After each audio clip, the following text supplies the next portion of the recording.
महाराज सुग्रीव, आपसे मेरा विनम्र निवेदन है कि आप अति शीघ्र अपनी सेना के साथ यहां से लौट जाइए।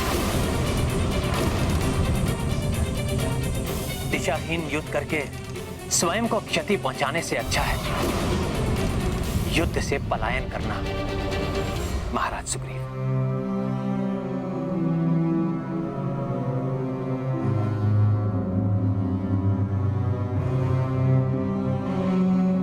प्रभु, मैं संपूर्ण वानर सेना की ओर से आपसे क्षमा मांगता हूं। प्रभु, हैं तो सब वानर बुद्धिहीना।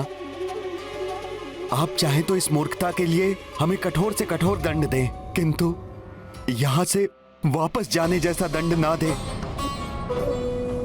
यहां से वापस जाने से अच्छा तो होगा कि हम अपने जीवन का अंत कर दें। प्रभु, प्रभु, हम अपनी देह का त्याग कर सकते हैं, परंतु आपको इस प्रकार छोड़कर नहीं जा सकते। प्रभु, नहीं जा सकते, नहीं जा सकते प्रभु।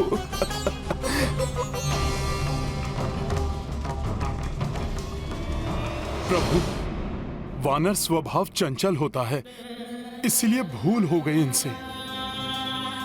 पहली भूल समझकर क्षमा कर दीजिए।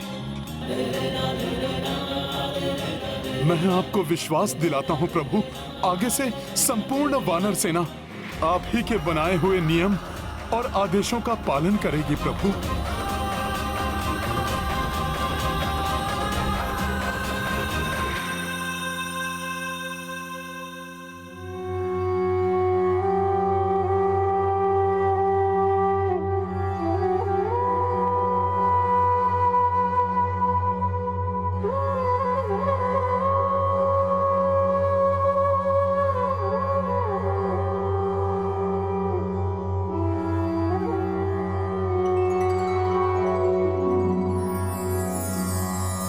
हे राम, आप दया के हैं सागर, हम मूढ़ बुद्धि सब भालो वानर। भक्तों से राघव हुई भूल भारी, दंड के हम उद्दंड अधिकारी। किंतु न ऐसा क्षमाशील कोई, करुणा करा पंकज पद के सोई। करबद्ध हम हैं, क्षमा दो कृपाला। हे दीन बंधु दीन दयाला। श्री राम जय राम भज मन, जय नाथ निर्गुण पाप निकंदन।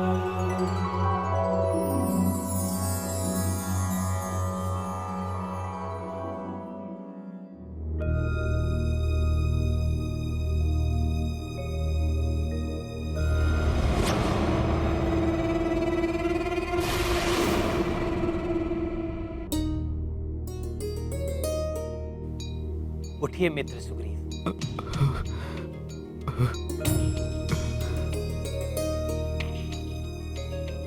आप सबको प्रतीत हो रहा होगा कि मैं कुछ अधिक ही कठोर हो गया हूं। इस युद्ध को विजित करने के लिए और अपने सैनिकों के जीवन को अनावश्यक हानि से बचाने के लिए हमें कठोर नियमों एवं अनुशासन का पालन करना आवश्यक है।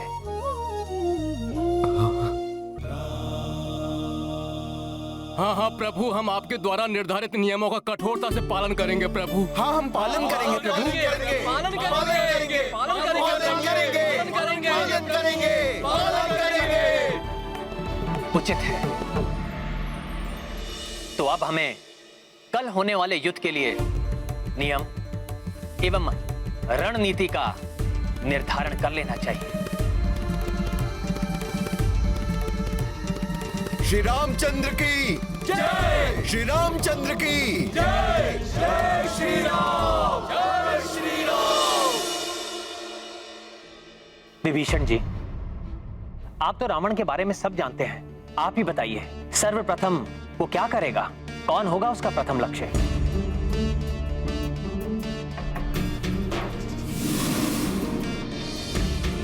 भ्राता रावण चतुर है। उनका प्रथम एवं सर्वोपरि लक्ष्य होगा आपका एवं भ्राता लक्ष्मण का वध करना, जिससे युद्ध के आरंभ में ही युद्ध का अंत हो जाए। क्षमा करें विभीषण जी,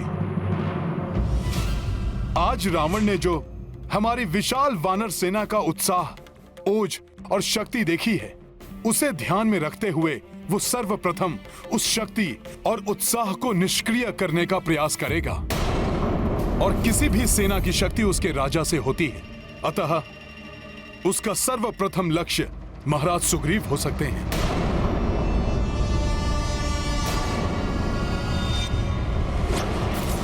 सुग्रीव ही होगा हमारा प्रथम लक्ष्य।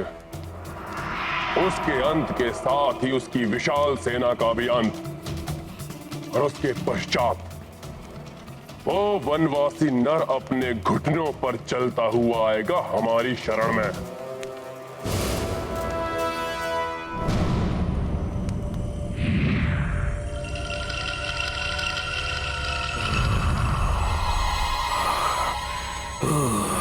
दे दो जीवा।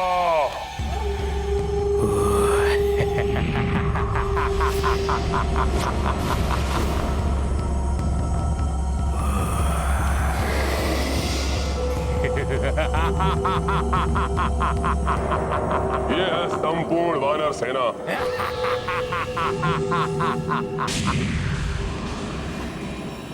आप चिंतित ना हो महाबली, मैं स्वयं जाऊंगा उस सुग्रीव का अंत करने।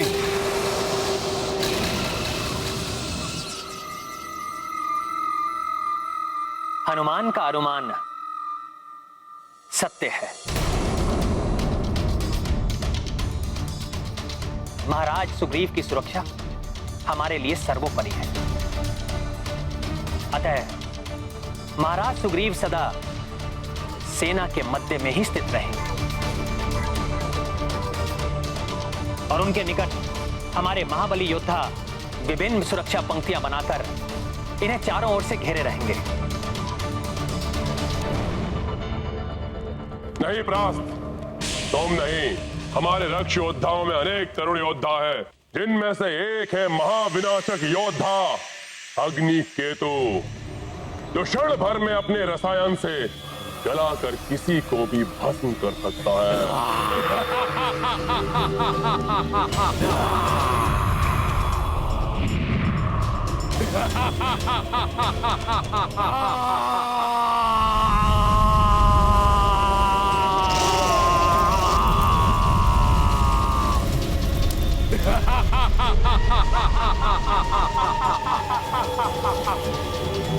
ये अग्निकेतु उन सभी वानरों को पिघलाकर भस्म कर देगा जो सुग्रीव की सुरक्षा में लगे हुए हैं।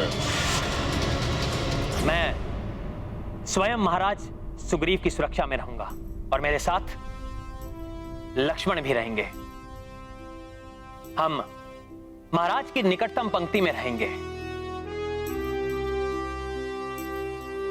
हमारे धनुर्धारी होने का अतिरिक्त लाभ हमारी आगे वाली उस सेना को प्राप्त होगा जो आगे जाकर 3 भागों में बटी हुई होगी, जिसका नेतृत्व हमारे सर्वश्रेष्ठ योद्धा करेंगे।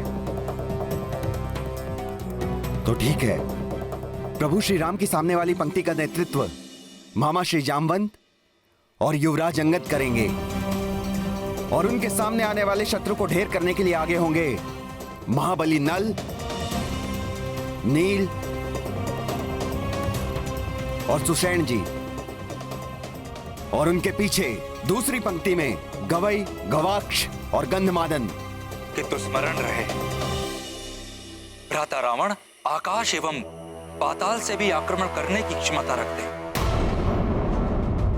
यदि प्रभु का आदेश हो तो मैं किसी ऐसे उच्च शिखर पर स्थिर रहूंगा जहां से दोनों ओर होने वाली गतिविधियों पर दृष्टि रख सकूं। भ्राता रावण क्रूर है, वो बर्बर एवं महाविनाशकारी आक्रमण करके महाराज सुग्रीव को क्षति पहुंचा सकते हैं। सत्य कहा आपने महाराज विभीषण, किंतु हनुमान रावण के किसी भी बर्बर आक्रमण को सफल नहीं होने देगा।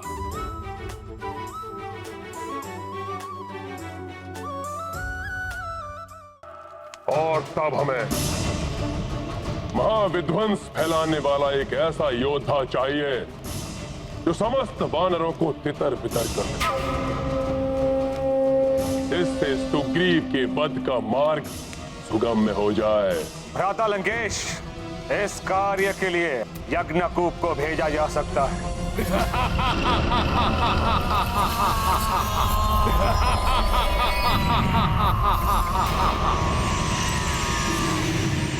यज्ञकूप के भीषण चिंगाड़ की उठने वाली तरंगे इतनी घातक हैं कि निकट में खड़े हुए बड़े से बड़े योद्धा के कण फट जाते हैं।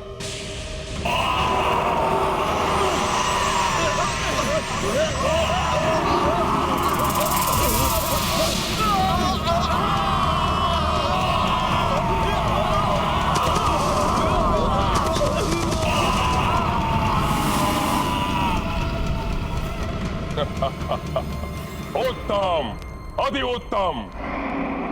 यज्ञकूप को उचित समय पर हम आक्रमण के लिए भेजेंगे, जिससे कि समुचित रूप से ध्वंस हो सके इन वानरों का।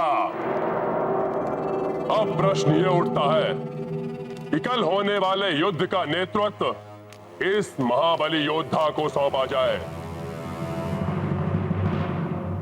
वैसे तो सेना के नेतृत्व के लिए भ्राता कुंभकर्ण ही भ्राता रावण का प्रथम चुनाव हो सकते थे, क्योंकि वो महाशक्तिशाली महाविनाशकारी शक्तियों से संपन्न है। किंतु वो इस समय निंद्रामग्न होंगे।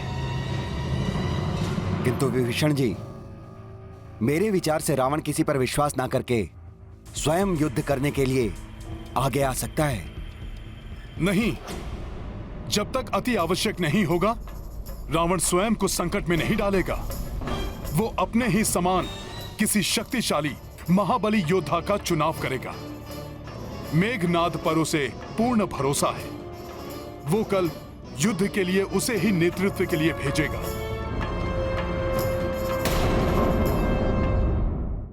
मेरे प्रिय पुत्र मेघनाद, कल युद्ध में सेना का नेतृत्व तुम करोगे। शत्रु सेना का नाश करके लंका की धूल में मिला दो उन तुच्छ वानरों और उस वनवासी नर को। आपकी आज्ञा शिरोधार्य पिताश्री। मैं आपको निराश नहीं करूंगा। कल इसी समय उन मूर्खों पर विजय प्राप्त करके हम विजयोत्सव मनाएंगे। किंतु स्मरण रहे पुत्र, तुम्हें सावधान रहना होगा उस द्रोही विभीषण से, क्योंकि मैं उन सभी दानवों के भेद, उनकी मायावी शक्तियों से भली भांति परिचित हूं, जिन्हें भ्राता रावण भेज सकते हैं। अतः विभीषण जी, आपको सेना के तीनों टुकड़ियों के कहीं मध्य में ही स्थित होना चाहिए, जिससे कि आप सबको सतर्क कर सकें कि किस रक्ष योद्धा का सामना किस प्रकार करना है। हनुमान का सुझाव उचित है। आप सबके मध्य में ही स्थित होंगे।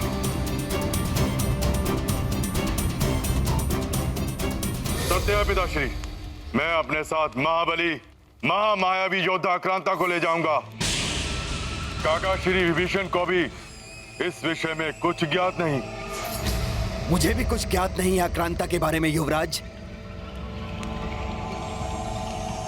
क्योंकि वो पाताल लोक में भी गुप्त रूप से ही निवास करता है। वो एक महाविनाशक राक्षस है।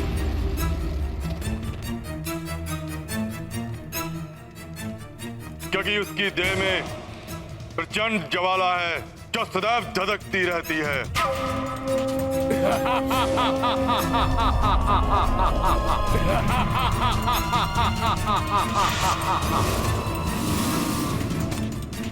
वह अपनी इच्छानुसार अपनी देह से कहीं भी संहारकारी विस्फोट करने की शक्ति रखता है।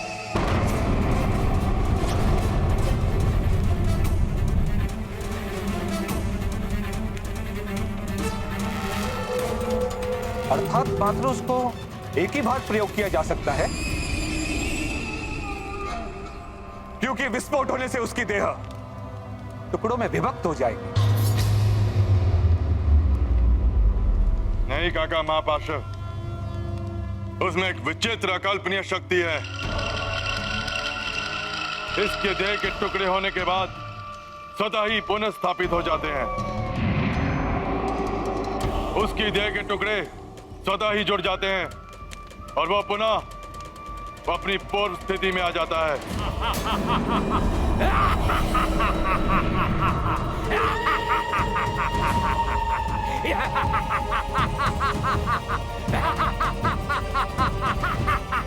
हाँ पिताश्री, कल के युद्ध में अक्रांता ही मेरा प्रमुख शस्त्र होगा।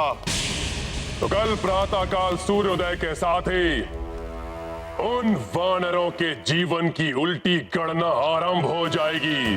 कल ही समाप्त कर देंगे हम उन तुच्छ वानरों को।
क्या अभूतपूर्व क्षण है ये। एक और धर्म है तो दूसरी ओर अधर्म, एक और मर्यादा है तो दूसरी ओर अहंकार, एक और विशुद्ध भक्ति है तो दूसरी ओर आसुरी शक्ति। इनके मध्य होने वाले भीषण महासंग्राम का साक्षी कौन नहीं बनना चाहे।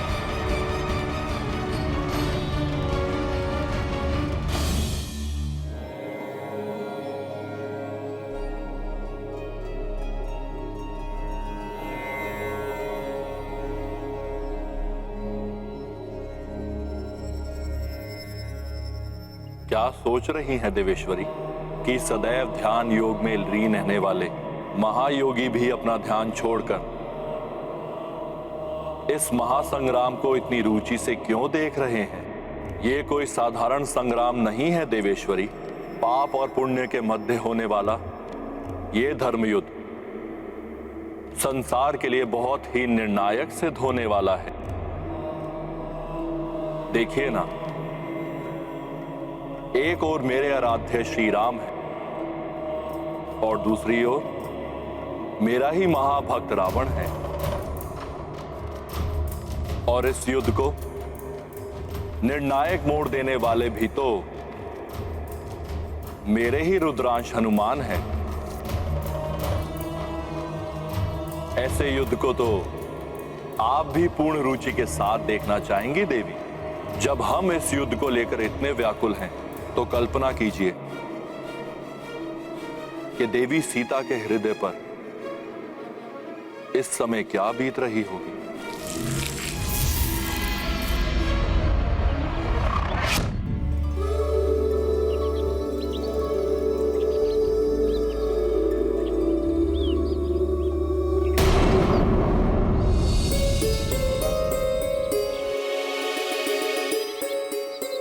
मेरा मन भी उद्विग्न है अमला।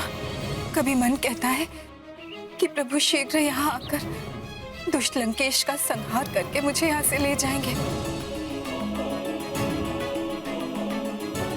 कभी मन आशंका से भर उठता है कि कहीं कोई अनिष्ट न हो जाए। इस युद्ध का एक एक पल मुझे व्याकुल कर रहा है अल्लाह। ये युद्ध मात्र सीता की मुक्ति के लिए नहीं, अपितु अधर्म के चंगुल से धर्म की मुक्ति है इसका उद्देश्य।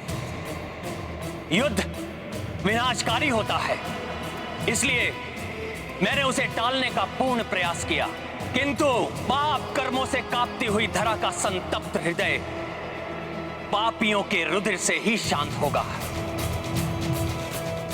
अब बस प्रतीक्षा है तो सूर्य देव के उदित होने की। उनकी प्रथम किरण का दर्शन उद्योष होगा पापी रावण और उसके कोटि कोटि राक्षसों के अंत का।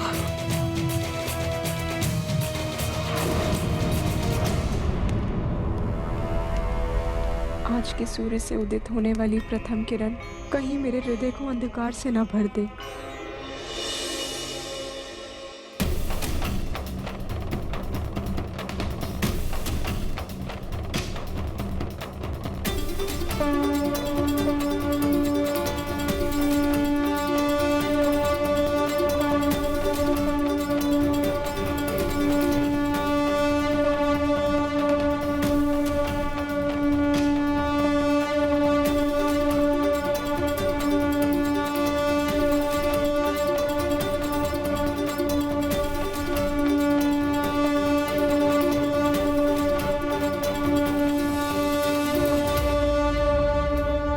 किसी भी कार्य या युद्ध की सफलता उचित योजना पर निर्भर करती है।